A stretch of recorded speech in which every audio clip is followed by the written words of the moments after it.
नमस्कार बच्चों, स्वागत है आपका अपने YouTube चैनल हरियाणा सेंट्रल पर। सुप्रभात सभी को। सीईटी क्वालिफाइंग मुहिम में आपका स्वागत है।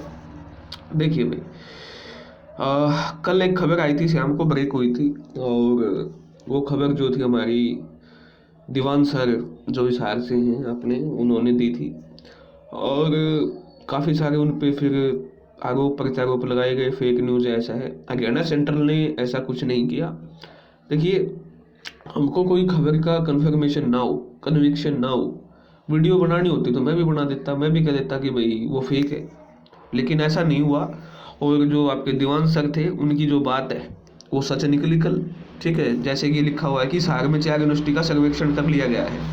तो हम देखिए, यहाँ एक बात आपको पता होगी, जो स्टार्टिंग से जुड़े हुए बच्चे हरियाणा सेंट्रल से, जब ये चैनल स्टार्ट किया गया था, ये चैनल 1.5-2 साल पहले स्टार्ट किया गया था, आज स्टार्ट नहीं किया गया है। और जब 1-2 बंदे थे, हमने तभी झूठ नहीं बोला। हम किसी को यहाँ पर ठीक गलत ठहराने नहीं आए हैं। कौन गलत है, कौन ठीक है, कौन झूठा है, कौन सच्चा है, कौन किससे बात करता है, कौन क्या करता है, हमको किसी से कोई मतलब नहीं है।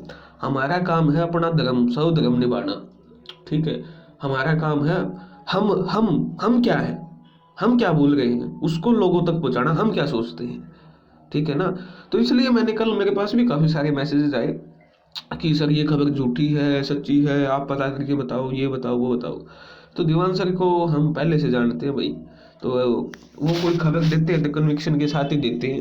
ठीक है, तो इसलिए मैंने कल कोई टोका टिप्पणी उन पे या उनकी खबर पे नहीं की, क्योंकि मुझे पता था वो कोई खबर देंगे तो कन्विक्शन के साथ देंगे।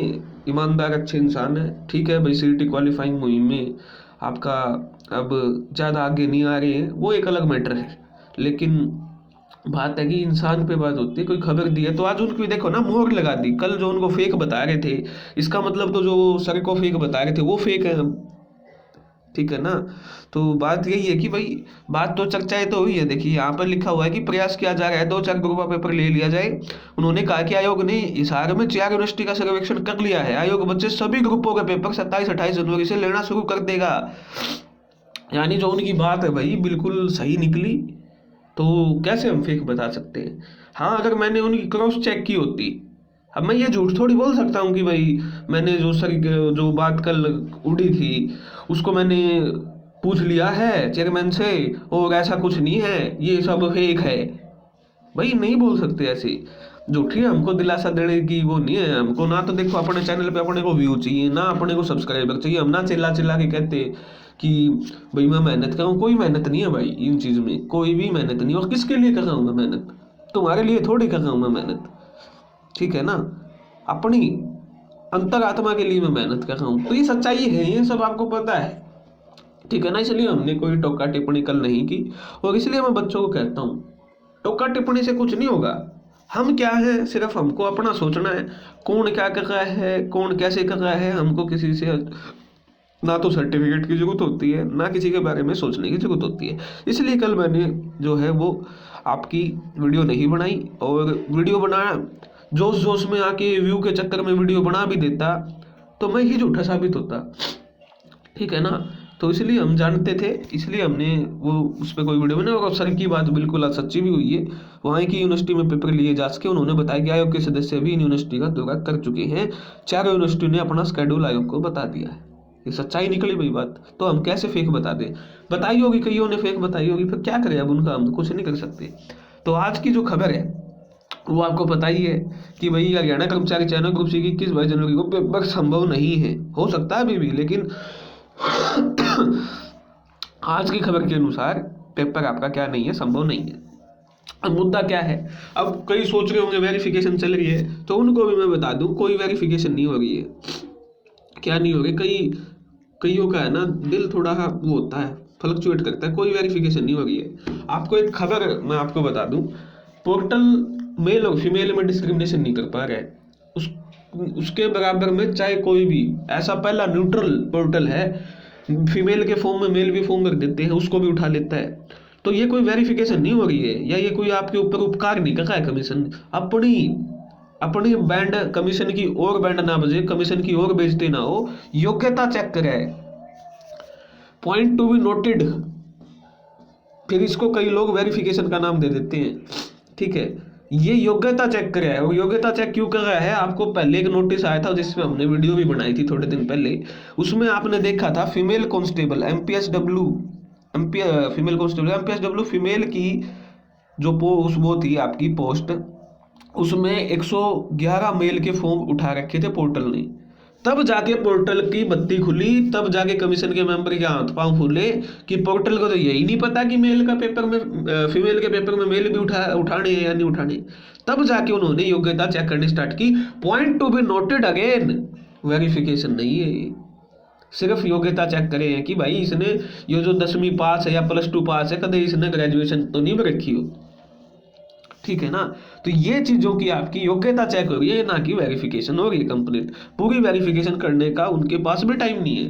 वो तो अपनी बैंड, अपनी जो इज्जत है, ताकि और भर्तियां कोर्ट में ना फंसे जाके, उसको से बचाने के लिए योग्यता, ओनली योग्यता चेक करे, ठीक है। अब ये देखिए क्या पूछा इन्होंने, योग्यता चेक करने में समय लग रहा है, कई उम्मीदवार है। अच्छा, ये तो वही है कि बवाल सिंह खत्री ने बताया कि योग्यता चेक करनी पड़ रही है, इसमें समय लग रहा है। तो उन्होंने बताया कि काफी उम्मीदवारों ने सीटी स्कोर, ग्रेजुएशन, NS1 आवेदन तो क्या, मगर जरूरी योग्यता नहीं है। वही है हरियाणा वाले, भाई हरियाणा वाले तो अपनी किराए करें फिर। इसलिए आयोग ने ग्रुप अनुसार और ग्रुप में शामिल पदों कैटेगरी आवेदक उम्मीदवारों में से एक के अपलोड दस्तावेज चेक करने पड़ रहे हैं कि भाई इन्होंने जो 10वीं का फॉर्म 10वीं 12वीं की है वह सच्ची में की है या नहीं की है, ठीक है। पीडीएफ फाइल खोलकर एक एक सर्टिफिकेट चेक करना पड़ रहा है। इसके बाद चूंकि सिटी अनुसार गुणा के 4 पदों पर योग्य उम्मीदवारों को बुलाना है, ठीक है। तो अब देखो, अब ये आ गया पदों पे, ठीक है। अभी जिसमें 4 गुना से कम थे उसमें तो ये पदों पे नहीं आए थे, अब आ गए पदों के 4 गुना को योग्य उम्मीदवार बुलाना है। अब पलटे मारनी शुरू करेंगे ये, ठीक है। कितना ही समझा लो इनको, भैंस के आगे बीन बजाने के बराबर हो गए। कितना ही समझा लो इनको, कोई फर्क नहीं पड़ता है। ये हारे चुनाव में, ये जीते, इनकी तो एक घंटी दिमाग में एक सिस्टम बजा हुआ है, वो है कि हम तो 4 गुना से इधर उधर कहीं नहीं होंगे, सिर्फ 4 गुना करेंगे। अब ये आ गया पदों के 4 गुना पर, 4 गुना छाटने में, शॉर्ट लिस्टिंग में समय लग रहा है। तो इन्होंने, अब देख लो आपके सामने खबर है, अब ये पदों पे आ गए हैं। अभी थोड़े दिन पहले ग्रुप पे चल गए थे। तो भाई ऐसा ही है, ग्रुप 56-57 का जो पेपर लिया है, ठीक है, उसमें आपका इन्होंने ग्रुप के अगेंस्ट बुलाया है। अब कह रहे हैं कि पदों के अगेंस्ट बुलाएंगे। चलो अब एक बार नोटिस वो आने तो दो लिस्ट, तभी पता चलेगा। लेकिन 27-28 जनवरी को जेई सिविल और इलेक्ट्रिकल का पेपर संभव है, ठीक है। कॉमर्स के जो बच्चे अपने से जुड़े हुए थे, कल भी 1-2 बच्चों से बात हुई थी, उनको पता है। अगर आज वो ये बात दोबारा से सुनेंगे तो उनको समझ में आ जाएगी। मैंने कल भी बोला था, सेम टू एग्जैक्ट यही बात बोली थी कि भाई आपका पेपर डिले हो सकता है, ठीक है, लेकिन मैं गारंटी नहीं दे सकता हूँ। डिले होगा तो उसका कारण भी मैंने यही बताया था कि काफ़ी सारे बच्चों ने फर्जी आपकी जो क्वालिफिकेशन है वो भर रखी है, ठीक है। तो यही यही बात मैंने बोली थी, और वो बच्चे जिन्होंने बात की थी वो समझ भी गए होंगे इस बात को सुन के कि क्या सच्चाई थी, और यही सच्चाई थी, ठीक है। पहले ही इस बात को हमने कन्फर्मेशन कर दिया था, रीज़न भी बता दिया था। तो अब 27-28 को आपकी जेई इलेक्ट्रिकल और सिविल की एग्ज़ाम हो सकते हैं, लेकिन समस्या वही है कि आयोग अब 4 से 4 गुना पे अड़ गया है भाई, ठीक है। तो भोपाल सिंह खत्री माननीय कट्टर ईमानदार चेयरमैन से फिर गुजारिश करता हूँ, पहले ही बहुत बड़ा नुकसान हरियाणा के बच्चों का हो चुका है पिछले 4 साल से, ये बात आपको पता है। सबसे बड़ी आपकी ये कमी रहेगी अगर आप इन बच्चों को, टेक्निकल के बच्चों को, सभी बच्चों को एग्जाम में नहीं बैठा पाए। ये किस्म से धब्बा लग जाएगा, क्योंकि आप खुद इस बात को मान चुके हो कि मैं खुद चाहता था 15 गुना बच्चे आए।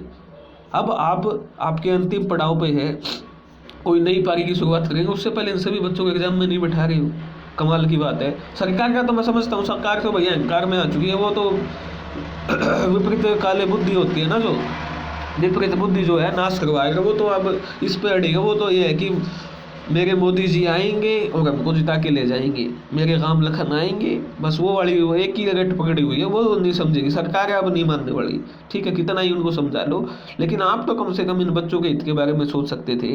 आप तो कम से कम ये कह सकते थे कि भाई मैं सभी बच्चों को बैठाने का प्रयास कर रहा हूँ, मैं सभी बच्चों को बैठाने की कोशिश कर रहा हूँ, ठीक है। तो ये बहुत बहुत बड़ा झटका है, ठीक है। ईमानदार चेयरमैन है तो ईमानदारी का आगे आके अपने बताना भी था, चेयरमैन साहब को आगे आगे कहना था कि इन बच्चों को मैं सारे कोशिश कर रहा हूँ आगे बिठाने की, लेकिन वही डाके 3 पात। तो फिर भी हम तो यही है कि भाई गुजारिश कर सकते हैं, ठीक है। धरने प्रदर्शन सब कुछ करके देख लिया, फिर भी हम यही गुजारिश कर सकते हैं माननीय चेयरमैन से कि आप एक बार फिर से दोबारा से विचार करें और इन सभी बच्चों को इंक्लूडिंग, जब तक आप ग्रुप 56-57 का, एक बात और बता देता हूँ, ग्रुप 56-57 का पेपर कैंसिल करके नोटिस नहीं निकालेंगे तब तक सरकार का विरोध होता रहेगा। ठीक है, ये बात आपको भी पता है। तो सबसे पहले तो ये कैंसिल करके फेयर तरीके से पेपर लेना चाहिए, जेन्युइन बच्चे की नौकरी लगे। उसके बाद सभी बच्चों को एग्जाम में बैठाओ, चाहे वो टेक्निकल के हो, चाहे वो 56-57 के हो। लगातार हरियाणा सेंट्रल इसी मांग को उठा रहा है, इसी मांग को उठाता रहेगा कि मेरा भाई बहन जिसने सीईटी क्वालिफाई किया, जो पिछले 4 साल से खून के आंसू हो गए, उन सभी को एग्जाम में बैठने का मौका मिलना चाहिए। ना कि वो कोई फिरौती मांग रहे हैं, ना ही वो नौकरी मांग रहे हैं। यही हमारी मांग रहेगी। लगातार इस मांग पर अडिग रहेंगे, लगातार इस मांग को उठाते रहेंगे जब तक हमारे हाथ में है। धन्यवाद। जय हरियाणा, जय भारत।